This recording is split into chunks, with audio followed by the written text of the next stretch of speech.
If you activate this dimension of energy, other dimensions of life will open up. One thing is, are you ready for those dimensions? Kundalini yoga in its essence is the most dangerous form of yoga. I'm saying dangerous because it's the most potent also. If you have to jump into an abyss, you should be insane or you should have enormous trust in somebody.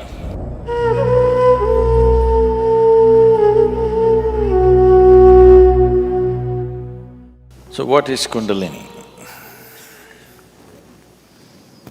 Right now, I'm speaking. This is Kundalini. You are alert and listening. If you are alert and listening, that is Kundalini. A flower is blossoming, that is Kundalini. A dog is barking, that is also Kundalini. Or in other words, the fundamental life force in the existence, we call it Kundalini.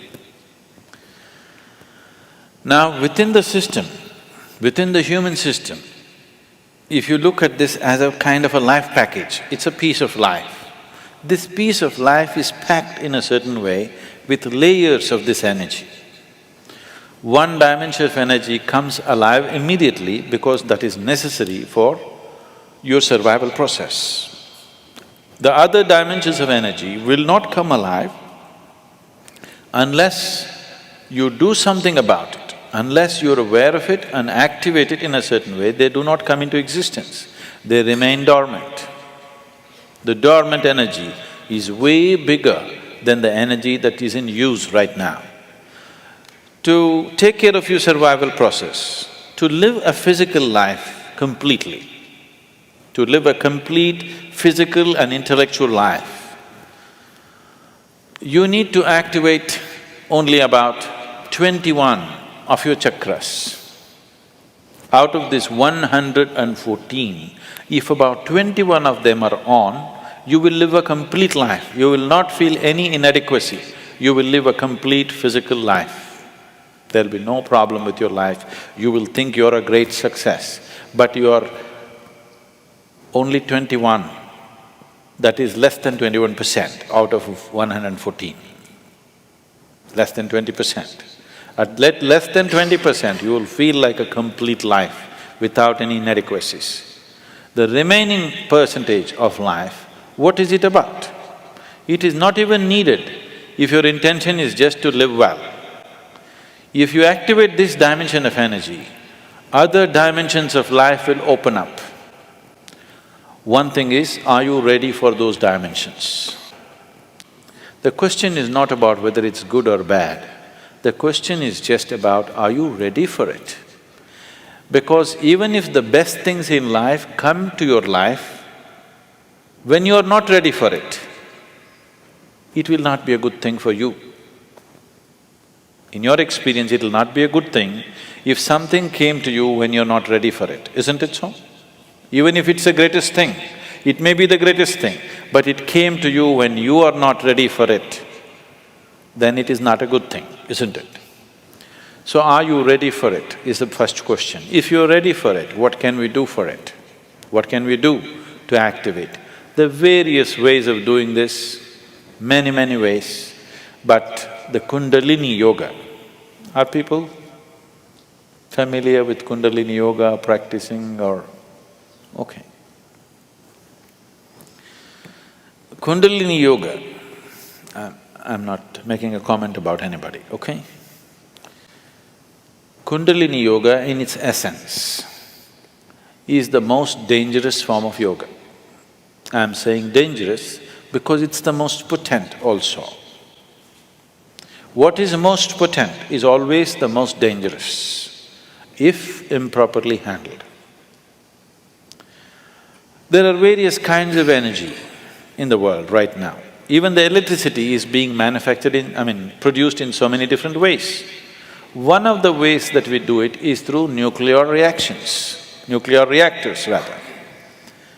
It is the most efficient way of producing energy that we know right now, but it is also the most dangerous way, isn't it? When things go wrong, they go seriously wrong. When they're going right, it is the easiest And the best way to produce energy on the planet is nuclear energy actually. But when it goes bad really bad, like in ways that you can't fix it. So similarly with Kundalini Yoga, it is the most potent and it is the most dangerous. Without the necessary preparation and guidance, without expert guidance, constant guidance and observation, nobody should ever attempt it. But the problem is, books have been written about it and everybody wants to do the highest yoga. Nobody wants to start with A, everybody wants to start the alphabet with Z. This attitude itself is dangerous. What can be a life-transforming force can become a life-destructive force simply because without the necessary commitment and dedication and focus and understanding, it is being handled.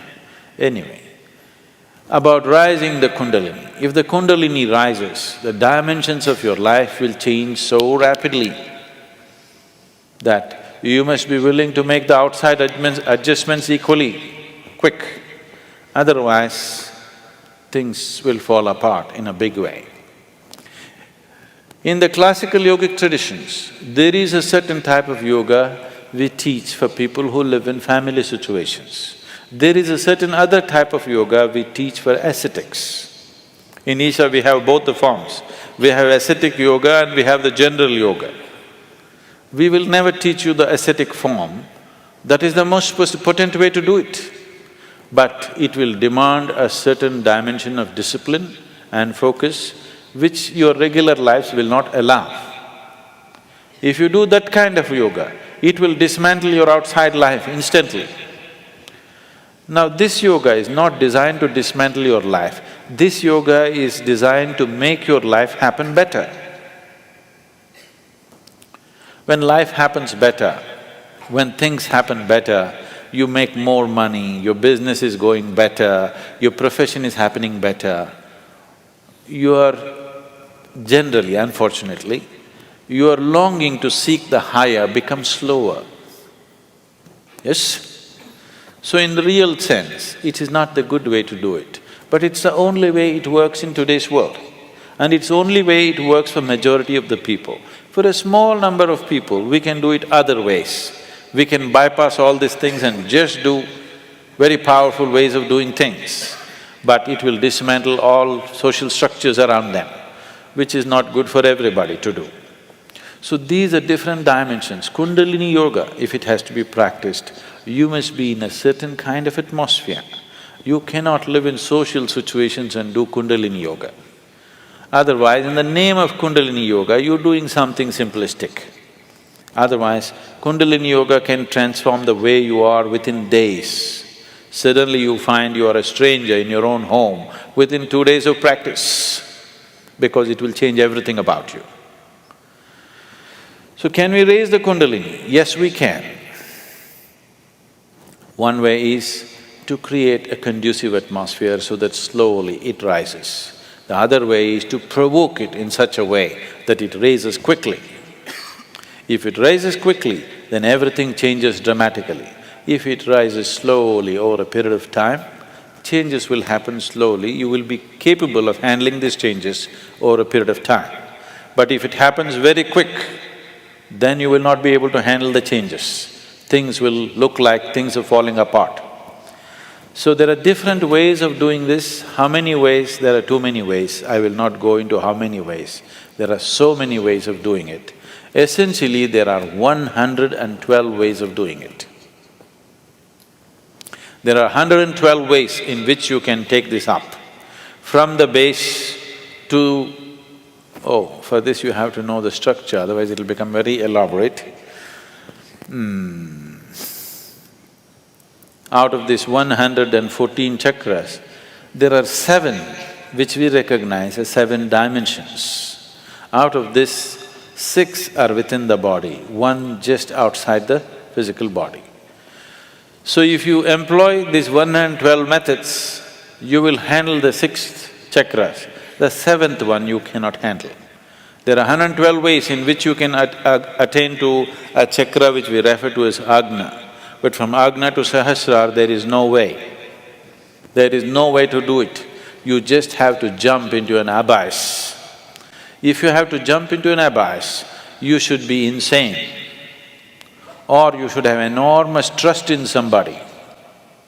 Somebody says jump, and you are jumping because you have such a deep trust in somebody that when he says jump, it has to be good for you.